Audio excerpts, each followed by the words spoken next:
Hello साथियों, तो कैसे हैं आप सब। I hope you will be fine. तो आइए शुरू करते हैं आज के अपने इस वीडियो लेक्चर को। आज का जो अपना टॉपिक है वो है 12th क्लास के 2021 के एग्जामिनेशन के इंग्लिश के कुछ महत्वपूर्ण ऑब्जेक्टिव क्वेश्चंस एंड आंसर। तो आपसे एक रिक्वेस्ट है कि वीडियो में एंड तक जरूर बने रहें, क्योंकि मैंने 60 प्रश्नों का एक ऐसा सेट तैयार किया है जो कि आपके आने वाले एग्जाम में बहुत ही ज़्यादा इम्पोर्टेंट है। तो इस वीडियो में एंड तक जरूर बने रहें प्लीज़। तो आइए इस वीडियो को शुरू करते हैं। क्वेश्चन नंबर फर्स्ट से स्टार्ट करते हैं। क्वेश्चन नंबर फर्स्ट दिया है, dash meat you cooked tasted good. यानी कि ये जो आपका फर्स्ट ऑब्जेक्टिव है ये है आर्टिकल से। तो इसका राइट आंसर क्या होना चाहिए। ऑप्शन ए में ए दिया है, बी में एन, सी में the and D no article. तो इसका जो राइट आंसर होगा वो होगा ऑप्शन नंबर सी, द। आइए देखते हैं नेक्स्ट क्वेश्चन को। क्वेश्चन नंबर अगला है, our city will have dash university soon. इसमें भी आपको आर्टिकल ही चूज करना है। तो इसका राइट ऑप्शन क्या होना चाहिए। ऑप्शन ए में ए, बी में एन, सी में द एंड डी में नो आर्टिकल। तो यूनिवर्सिटी की शुरुआत भले ही यू से हो रही है लेकिन प्रोनाउंसिएशन इसका य से होता है। तो इसका right answer option number A होगा, यानी कि ए दिया रहेगा। ठीक है, आइए बढ़ते हैं अगले प्रश्न की ओर। अगला प्रश्न है question number third, dash elephant is a vegetarian. Option A में ए दिया है, ऑप्शन बी में एन दिया है, ऑप्शन सी में द दिया है एंड ऑप्शन डी में नो आर्टिकल। तो इसका जो राइट ऑप्शन होगा वो होगा ऑप्शन नंबर बी। ठीक है, an elephant is a vegetarian. आइए देखते हैं अगले प्रश्न को। Question number fourth. Rahul said to me, "We are mortal." Choose the correct indirect narration. यानी कि इसको बताना है इनडायरेक्ट फॉर्म में। तो पहला ऑप्शन है Rahul said to me that we are mortal. अगला है राजुल सेज। ऑप्शन सीधे गलत। आइए देखते हैं ऑप्शन थर्ड को, यानी कि दिया है Rahul said to me that we all are. All are का सवाल ही पैदा नहीं होता है। फिर ऑप्शन डी है Rahul said to me that he and I, यानी कि इसका ऑप्शन फर्स्ट ही क्या है, सही है। और इन्वर्टेड कोमा के अंदर जो सेंटेंस है वो है यूनिवर्सल ट्रूथ का, यानी कि ऑप्शन ए जो है बिल्कुल करेक्ट आंसर है। आइए बढ़ते हैं अगले प्रश्न की ओर। अगला प्रश्न है आपका, the Indian Express says we shall issue a astrologician in our Thursday's paper. तो इसका पहला ऑप्शन है the Indian express which say that it will issue a astrology section in third Thursdays paper. बहुत ही लंबा चौड़ा क्वेश्चन हो गया, ठीक है। तो इसको स्किप करके आगे बढ़ जाते हैं क्योंकि इसको एक्सप्लेन करने में समय लगेगा, ठीक है। आइए देखते हैं question number sixth. John says I shall go there. ठीक है, ऑप्शन ए दिया है John said that he went there. Option B दिया है John says that he will go there. Option C दिया है John says that he went there and option D दिया है John said that I will go there. यानी कि इसका बताना है आपको इनडायरेक्ट नारेशन। तो इसका जो राइट आंसर होगा वो होगा option number B, John says that he will go there. ठीक है, पीछे वाले छोटे क्वेश्चन को लास्ट में कर लेंगे क्योंकि बहुत ही लंबा था, ठीक है, इसीलिए मैंने इसको स्किप कर दिया। ठीक है, थोड़ा सा आपको भी भारी लगेगा। आइए देखते हैं फिर अगले प्रश्न को। अगला प्रश्न है, they had not done their tasks. इसका बताना है आपको पैसिव वॉइस। यानी कि देखिए हैड दिया है, यानी कि हैड का क्या होगा, हैड बीन ही होगा। ठीक है, तो देख लीजिए इसको ढंग से। दिया है option A their tasks had not been done. Option B दिया है their task had been not done. और ऑप्शन सी दिया है देयर टास्क हैव, सवाल ही पैदा नहीं होता है। फिर ऑप्शन डी में भी हैव है। इस ऑप्शन को एलिमिनेट करना सीखिए, ठीक है। तो इसका जो पहला ऑप्शन है वही सही लग रहा है, हैड के बाद नॉट और उसके बाद फिर ठीक बिन दिया है, यानी कि हैड बिन नॉट तो होता नहीं है, ये भी ऑप्शन गलत होगा। तो इसका right answer option number A होगा। आइए बढ़ते हैं अगले प्रश्न की ओर। अगला प्रश्न है आपका कि somebody had already adopted him। यानी कि क्वेश्चन नंबर 8 है, इसमें ऑप्शन ए दिया है he have been already adopted। Option B है he had already been adopted। Option C है he had already adopted and option D दिया है he has been already adopted, यानी कि इसका पैसिव वॉइस आपको करना है। तो इसमें देखिए ध्यान दीजिएगा कि जो हैड है वो किस में बदलेगा, तो हैड बीन में बदलेगा, यानी कि ही हैड बीन। देख लीजिए हैड के बाद बीन कहाँ लगा, यानी कि ऑप्शन नंबर बी जो है इसका करेक्ट आंसर होगा। आइए बढ़ते हैं फिर अगले प्रश्न की ओर। बहुत ही धांसू धांसू प्रश्न है, इसको वीडियो को एंड तक जरूर देखिए, क्योंकि बाकी बात की सारी चीज़ें मोह माया है, यही जो है ना वास्तविकता है। देखिए question number 9th, Rahul will pass the message. इसका भी आपको पैसिव भी बताना है। तो ऑप्शन फर्स्ट है the message will passed by Rahul. Option B दा है the message would be passed by Rahul. Option C दिया है the message will pass by Rahul. And option D दिया है the message will be passed by Rahul. यानी कि देखिए जो विल है इसके साथ तो आपको विल भी ही लगाना पड़ेगा, यानी कि इसका ऑप्शन नंबर जो है डी वही करेक्ट होगा। ठीक है, यही वीडियो जो है ना बहुत ही धांसू वीडियो है। ठीक है, और ऐसे ही क्वेश्चन बोर्ड में आते हैं, लॉलीपॉप क्वेश्चन बोर्ड में नहीं पूछता है, ये ध्यान में रखिएगा। ठीक है, आइए बढ़ते हैं अगले प्रश्न में। अगला प्रश्न है it is very dangerous to intrude dash the enemy's camp. इसमें आपको प्रीपोजिशन लगाना है। ठीक है, इसमें कौन सा प्रीपोजिशन होगा, ऑप्शन ए में इन, बी में इनटू, सी में ऑन और डी में थ्रू दिया है। इसका जो सही ऑप्शन होगा वो होगा ऑप्शन नंबर कौन सा, तो ऑप्शन नंबर सी वाला, यानी कि ऑन। आइए बढ़ते हैं फिर अगले प्रश्न में। अगला प्रश्न है क्वेश्चन नंबर 11 प्रीपोजिशन का है। क्वेश्चन में पूछा है terrorist live dash the gun all their life. Option A में विद दिया है, बी में फॉर, सी में बाई एंड डी में ऑन दिया है। ठीक है, तो यहाँ पे जो इसका राइट आंसर होगा वो होगा ऑप्शन नंबर सी, यानी कि बाई। टेररिस्ट यानी कि आतंकवादी, जो जीवन होता है आतंकवादियों का वो उनके बंदूक के द्वारा ही चलता है या बंदूक पर ही आश्रित होता है। आइए बढ़ते हैं फिर अगले प्रश्न की ओर। Question number 12 the father was anxious dash the safety of his daughter. इसमें भी आपको प्रीपोजिशन ही चूज करना है। Option number A at, option B about and option C for and option D with.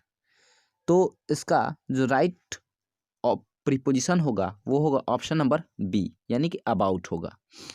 The father was एनेक्सियस, यानी कि पिताजी जो है वो क्या थे, एनेक्सियस थे अबाउट द सेफ्टी, यानी कि अपने पुत्री के सेफ्टी के विषय में। आइए बढ़ते हैं फिर अगले प्रश्न की ओर। अगला प्रश्न है अ गुड जज never jumps dash the conclusion. इसमें भी आपको प्रीपोजिशन ही चूज करना है। तो देखिए ऑप्शन ए दिया है to, option B at, option C on and option D में फॉर है। तो इसका जो सुटेबल प्रीपोजिशन होगा वो होगा एट। ठीक है, जंप्स एट होगा। ठीक है, कंक्लूजन जो है ना, कंक्लूजन के साथ अक्सर हाँ जो है एट का ही प्रयोग होता है। आइए बढ़ते हैं फिर क्वेश्चन नंबर 14 की ओर। He was killed dash a highwayman dash a dagger. इसमें भी आपको प्रीपोजिशन ही चूज करना है। ऑप्शन ए में by and for, option C option B by with, option C in for and option D with for. तो इसका जो करेक्ट आंसर होगा वो होगा ही वाज किल्ड बाई। ठीक है, he was killed by a highwayman dash a. ठीक है, तो विद ए डैगर। ठीक है, आइए बढ़ते हैं फिर अगले क्वेश्चन की ओर। ठीक है, अगला क्वेश्चन दिया है बाई हुक और बाई क्रूक। ठीक है, इसमें आपको चूज करना है। ठीक है, तो ये है आपका फ्रेज से क्वेश्चन। तो पहला ऑप्शन है by any means, option B to avoid taking sides, option C to relax and option D feel uncomfortable. इसका right answer option number A होगा बाई एनी मीन्स। भाई ये जितने भी क्वेश्चन यहाँ पे सेलेक्टेड है ना, यही जो है ना कहीं एग्जामिनेशंस में पूछे जाएंगे। बाकी बात की सारी चीज़ें मुँह माया है। अब लॉलीपॉप क्वेश्चन पढ़ने से और कराने से कोई फ़ायदा, कोई बेनिफिट नहीं है। ऐसे ही क्वेश्चन बोर्ड के एग्जाम्स में अक्सर पूछे जाते हैं। तो please be careful and watch this video. बाकी बात की सारी चीज़ें मोह माया है। आइए बढ़ते हैं क्वेश्चन नंबर 16 की ओर। कैरी ऑन का मतलब क्या होता है? Option A manage, option B reject, option C occur and option D acquire. यानी कि इसका भी राइट आंसर जो है ऑप्शन ए ही होगा। कैरी ऑन का मतलब होता है लगे रहना या फिर मैनेज। ठीक है, आइए बढ़ते हैं फिर अगले क्वेश्चन की ओर। अगला क्वेश्चन है क्वेश्चन नंबर 17, कास्ट ए साइट।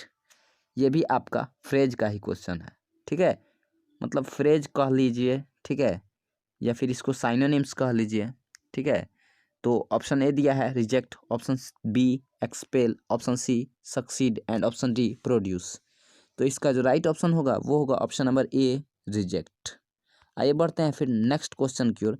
नेक्स्ट क्वेश्चन है what dash beautiful scenery it is. इसमें आपको भरना है सुटेबल आर्टिकल। तो ये आप एक्सक्लेमेटरी सेंटेंस का जो है ना सेंटेंस है, इसका जो राइट आंसर होगा वो होगा ऑप्शन नंबर कौन सा, तो बी, यानी कि what a beautiful scenery it is होगा। आइए बढ़ते हैं फिर अगले क्वेश्चन की ओर। अगला क्वेश्चन है will you go to dash station today. ठीक है, इसमें भी आपको आर्टिकल ही भरना है। तो ऑप्शन ए में है ए, ऑप्शन बी में एन, ऑप्शन सी में द एंड ऑप्शन डी में एनीवन। ठीक है, तो इसका जो राइट ऑप्शन होगा वो होगा द, यानी कि ऑप्शन नंबर सी। आइए बढ़ते हैं फिर अगले क्वेश्चन की ओर। अगला क्वेश्चन है कि wine is made dash grapes. अब बताइए प्रीपोजिशन क्या होगा। तो ऑप्शन ए में दिया है बाई, ऑप्शन बी में दिया है इन, ऑप्शन डी सी में under and option D from. यानी कि इसका जो राइट आंसर होगा क्या होगा, ऑप्शन नंबर कौन सा, तो डी, यानी कि फ्रॉम होगा। यानी कि वाइन की उत्पत्ति होती कहाँ से है, तो भाई ग्रेप्स से होती है। आइए बढ़ते हैं फिर अगले क्वेश्चन को। क्वेश्चन नंबर 21 है half of the soldiers dash marching through the mountains. Option A was, option B were, option C has and option D have. तो इसका जो राइट आंसर होगा वो होगा ऑप्शन नंबर बी वेयर। बहुत सारे सोल्जर सब्जेक्ट भर एग्रीमेंट का question है। ठीक है, आइए बढ़ते हैं फिर अगले प्रश्न की ओर। अगला प्रश्न है question number 22, somebody dash left his car in front of mine। Option A has, option B have, option C was, option D were. तो देखिए यहाँ पे ध्यान दीजिएगा, इसके साथ यहाँ पे जो करेक्ट आंसर होगा वो होगा ऑप्शन नंबर ए, यानी कि हैज़ होगा। आइए बढ़ते हैं फिर अगले प्रश्न की ओर। अगला प्रश्न है question number 23, some of the fruit cake dash gone. ये भी सब्जेक्ट भर एग्रीमेंट का ही क्वेश्चन है। तो अगर आपने सब्जेक्ट भर एग्रीमेंट नहीं पढ़ा है तो इसी चैनल पर वीडियो पड़ा है, जाके उसको देख लीजिए। ठीक है, आपको जितना भी कन्फ्यूजन है वो दूर हो जाएगा। ऑप्शन ए दिया है is, option B are and option C has and option D have. तो सम ऑफ फ्रूट केक, इसके साथ जो ऑप्शन लगेगा वो होगा ऑप्शन नंबर कौन सा, तो ए, यानी कि इज लगेगा। ठीक है, बिकॉज ऑफ कि यहाँ पे फ्रूट केक ये यूसीएन होगा, अनकाउंटेबल नाउन होगा। आइए बढ़ते हैं फिर अगले प्रश्न की ओर। अगला प्रश्न है question number 24, I have just finished reading a story called dangerous game. It's about man who dash his wife because he does not want to lose her. भाई इतना बड़ा लंबा चौड़ा कहानी पढ़ने का कोई फ़ायदा नहीं है। ऑप्शन देखिए, ऑप्शन ए है kills, option B killed, option C kill, option D is killing. ठीक है, तो यहाँ पे जो लगेगा वो लगेगा आपका V5। देख लीजिए अब कौन V5 है। इसका आंसर मैं नहीं, आप कमेंट सेक्शन में बताइएगा V5 क्या है, कौन सा ऑप्शन होना चाहिए इसमें। ठीक है, और वीडियो में एंड तक जरूर बने रहिए क्योंकि इससे आगे जो है ना और भी धांसू प्रश्न है। आइए बढ़ते हैं क्वेश्चन नंबर 25। क्वेश्चन नंबर 25 है what time dash the train leaves. Option B leaves the train, option C is the train living and option D does the train leave. ठीक है, जिस व्यक्ति ने टेंस पढ़ा होगा उसको दिक्कत नहीं होगा। इसका जो राइट आंसर है वो होगा does the train leave. Tense का भी वीडियो चैनल पर पड़ा हुआ है। ठीक है, उसको भी आप देख सकते हैं। Question number 26, find the correct spelling. भाई ये तो आना ही आना है। तो इसमें जो करेक्ट स्पेलिंग है वो है CLGNOMINIOUS। ठीक है, ऑप्शन वैसे लगा हुआ है, टिक किया हुआ है, आप देख सकते हैं। आइए बढ़ते हैं अगले क्वेश्चन की ओर। अगला क्वेश्चन है इमीडिएटली का आपको करेक्ट स्पेलिंग बताना है। तो इसमें जो ऑप्शन नंबर ए है वही इमीडिएटली का करेक्ट स्पेलिंग है। अब देख लीजिए IMM, उसके बाद क्या दिया है EDIATELY,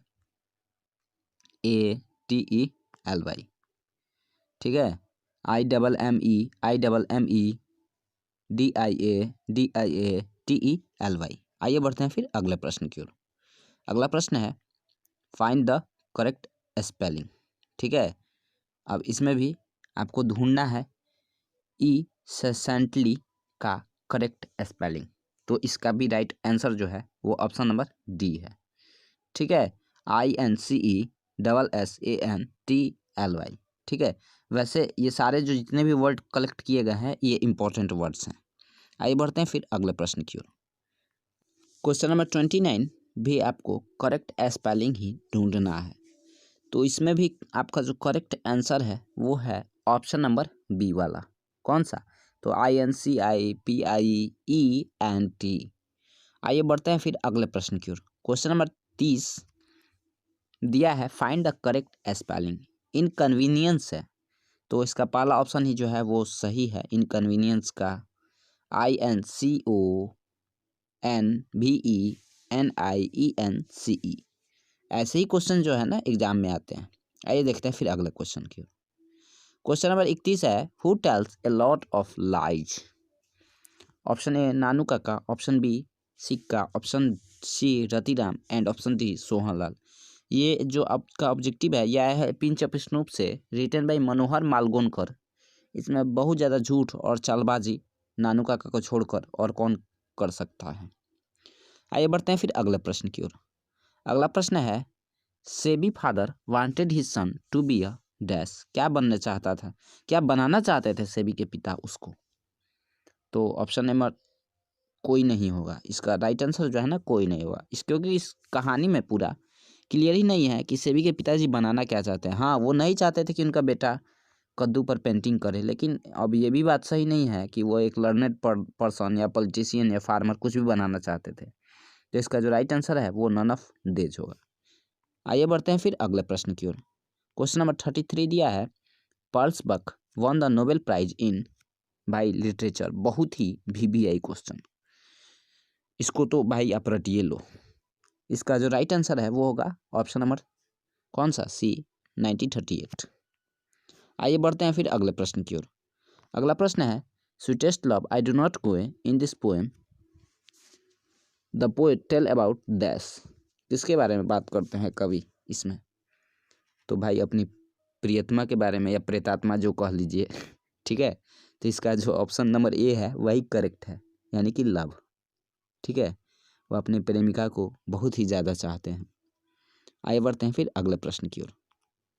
अगला प्रश्न है question number 35 there is a session in which trees shed their leaves. कौन से सेशन में जो पेड़ होते हैं वो अपनी पत्तियां छोड़ती हैं? तो इसका राइट आंसर ऑप्शन नंबर क्या होना चाहिए? ऑप्शन ए दिया है winter, B spring, C rainy and D none. तो इसका राइट आंसर ऑप्शन ए ही होगा, विंटर सीजन में पेड़ अपनी पत्तियों को क्या करती हैं? छोड़ती हैं। आइए बढ़ते हैं फिर अगले प्रश्न की ओर। अगला प्रश्न है question number 36 who is not Indo Anglian novelist. Option A Raja Rao, option B Mulk Raj Anand, option C Kamala Das and option D RK Narayan. तो इसका जो राइट आंसर होगा वो होगा ऑप्शन नंबर सी कमला दास, ठीक है जी। तो भाइयों अगर वीडियो पसंद आ रहा हो तो लाइक मार दो, नहीं लाइक मारना है डिसलाइक ही मार दो, लेकिन वीडियो को एंड तक जरूर देखो, ठीक है। और आइए बढ़ते हैं फिर अगले प्रश्न की ओर। Question number 37 the valuable dust of the poet's body is the dust of dash. भाई द सोल्जर का क्वेश्चन है रिटन बाय रूपर्ट ब्रुक। तो इसका जो राइट आंसर है वो होगा क्या? Option number B. यहाँ पे ऑप्शन बी गलत कंपाइल हो गया, यानी कि इंग्लैंड होगा। आइए बढ़ते हैं फिर अगले प्रश्न की ओर। क्वेश्चन नंबर अगला है the poet in song of myself, sorry sound लिखा गया है, song of myself for himself. Option A cries, option B sings, option C laughs, option D shouts. इसमें कवि अपने लिए गाते हैं, इसका राइट आंसर ऑप्शन बी होगा। आइए बढ़ते हैं फिर अगले प्रश्न की ओर। अगला प्रश्न है आपका question number 39 I have a dream is a part of speech delivered by option A Germaine Greer, option B सिगानोया, option C H.E. Bates and option D Martin Luther junior king. तो इसका right answer option number D Martin Luther junior king होगा। आइए बढ़ते हैं फिर अगले प्रश्न की ओर। अगला क्वेश्चन है question number 40 was coming to visit the narrator's family कौन? Option A Sohanlal, option B Ratiram, option C minister, option D Nanu Kaka. तो इसका राइट आंसर नानू काका होगा। ठीक है, तो ये बढ़ते हैं फिर अगले प्रश्न में। अगला प्रश्न है Bharat is my home is written by option A Martin Luther, option B doctor Zakir Hussain. भाई इसका right answer option number B ही होगा। ठीक है, आइए बढ़ते हैं फिर अगले क्वेश्चन की ओर। Song of myself is written by dash Walt Whitman, John Rone, Kamala Das, Walter de la Mare. तो वाल्ट विटमैन जो है इसका करेक्ट ऑप्शन है। ठीक है, तो देखते रहिए इसको वीडियो को, और 10-12 क्वेश्चन है कट जाएंगे। Question number 43 Macavity the mystery cat is written by option A W.H. Auden, option B Rupert Brooke, option C T.S. Eliot, Thomas Stearns Eliot. यही इसका राइट आंसर होगा, ये गलत है। आइए बढ़ते हैं फिर नेक्स्ट प्रश्न की ओर। अगला क्वेश्चन है fire hymn is written by fire hymn किसने लिखा था? KKN दारूवाला ने। ऑप्शन नंबर ए इसका करेक्ट होगा। आइए बढ़ते हैं फिर अगला क्वेश्चन की ओर। अगला क्वेश्चन है the soldier is written by किसने लिखा था द सोल्जर को? तो इसका right answer option number B Rupert Brooke होगा। आइए बढ़ते हैं फिर अगले क्वेश्चन को। जर्माइन ग्रीड हैज रिटन, तो इसका right answer option number B होगा अ चाइल्ड इज बॉर्न। आइए बढ़ेंगे फिर अगले क्वेश्चन की ओर। ड्रोथी एल श्रेयर्स हैज रिटन, क्या लिखा है इन्होंने? तो हाउ फ्री इज प्रेस, किसने? ड्रोथी एल श्रेयर्स ने। आइए बढ़ते हैं फिर अगले क्वेश्चन की ओर। पर्लस बक हैज रिटन, तो इन्होंने लिखा है इंडिया थ्रू द ट्रेवलर्स आई। आइए बढ़ते हैं फिर अगले क्वेश्चन की ओर। अगला क्वेश्चन है Walt Whitman has compose the poem, तो वाल्ट विटमैन की लिखी हुई कविता option number A song of myself. आइए देखते हैं फिर next question. Walter de la Mare has compose the poem, Walter de la Mare की लिखी गई कविता का नाम है एन एपिटाफ। आइए देखते हैं फिर अगले प्रश्न को। अगला प्रश्न दिया है the great vowel shift took place during, option A दिया है modern English, option B middle English, option C old English and option D British English. तो इसका right answer option number B होगा मिडिल इंग्लिश। आइए बढ़ेंगे अगले question की ओर। अगले क्वेश्चन की ओर बढ़ने से पहले एक रिक्वेस्ट है कि वीडियो को अपने फ्रेंड्स में भी शेयर करें प्लीज़। 52 नंबर क्वेश्चन तो VBI का VBI है। ऑप्शन नंबर ए दिया है Goldsmith, option B Ben Jonson, option C Shakespeare and option D Sheridan. यानी कि मैकबेथ एंड जूलियस केसर ये शेक्सपियर की बहुत ही महान कृतियाँ हैं, इसको भूला नहीं जा सकता। आइए बढ़ते हैं फिर अगले प्रश्न की ओर। Question number 53 English used from the 15th century is called, यानी कि option A old English, option B modern English, option C middle English and option D post modern English. तो इसका right answer option B modern English होगा। आइए बढ़ेंगे फिर अगले question की ओर। अगला क्वेश्चन है English language is dash than Sanskrit, option A older, option B ancient, option C younger and option D classical. इसका right answer option number C होगा। आइए बढ़ेंगे फिर अगले क्वेश्चन की ओर। अगला क्वेश्चन है स्टैंडर्ड ब्रिटिश, यहाँ पे British English speech came to be known as, इसका ऑप्शन नंबर ए दिया है second language, option B new English, option C American English, option D received pronunciation. तो इसका जो ऑप्शन नंबर डी होगा वही जो है ना रिसीव्ड प्रोनाउंसिएशन, यही करेक्ट होगा। आइए बढ़ेंगे फिर अगला क्वेश्चन की ओर। अगला क्वेश्चन है सावित्री इज रिटन बाय, भाई बहुत बार पूछा है, बहुत बार, बहुत ही जहर क्वेश्चन है। तो इसका जो राइट आंसर होगा वो होगा अरबिंदो घोष। आइए बढ़ेंगे फिर अगले क्वेश्चन की ओर। अगला question Rupert Brooke praises, Rupert Brooke किसकी प्रशंसा करते हैं? Option A England, B Germany, C Russia and D America. भाई इंग्लैंड की। ठीक है, देखना ही नहीं है, देखना ही नहीं है। आइए बढ़ेंगे फिर अगले प्रश्न की ओर। दिया है and the active hands must dash lonely on the separate niche। याद करो भाई। Now the leaves are falling fast. इसमें जो भरा जाने वाला ऑप्शन होगा वो होगा ऑप्शन सी, फ्रीज। ठीक है, आओ बढ़ते हैं फिर अगले प्रश्न की। अगला क्वेश्चन है, what according to Zakir Hussain which is the prime instrument of national purpose. तो नेशनल पर्पज का प्राइम इंस्ट्रूमेंट क्या होगा? तो ऑप्शन नंबर ए दिया है business, option B service, option C politics, option D education. तो इसका भी जो सही आंसर होगा वो ऑप्शन नंबर क्या होगा? डी होगा, एजुकेशन। यानी कि प्राइम इंस्ट्रूमेंट क्या है राष्ट्र का? तो शिक्षा है। तो भाई अपन वीडियो यहीं पर जो है ना एंड करते हैं। तो वीडियो पसंद आया तो लाइक करो भाई, शेयर करो, चैनल पर नए हो तो सब्सक्राइब करो। ठीक है, और कमेंट सेक्शन में कुछ भी लिख दो, गाली वाली कुछ भी लिख दो, जो मन में आए वही लिख दो, लेकिन लिखो भाई ज़रूर कि वीडियो कैसा लगा। ठीक है, वैसे मेहनत तो किया जा रहा है, आप भी मेहनत करो, शेयर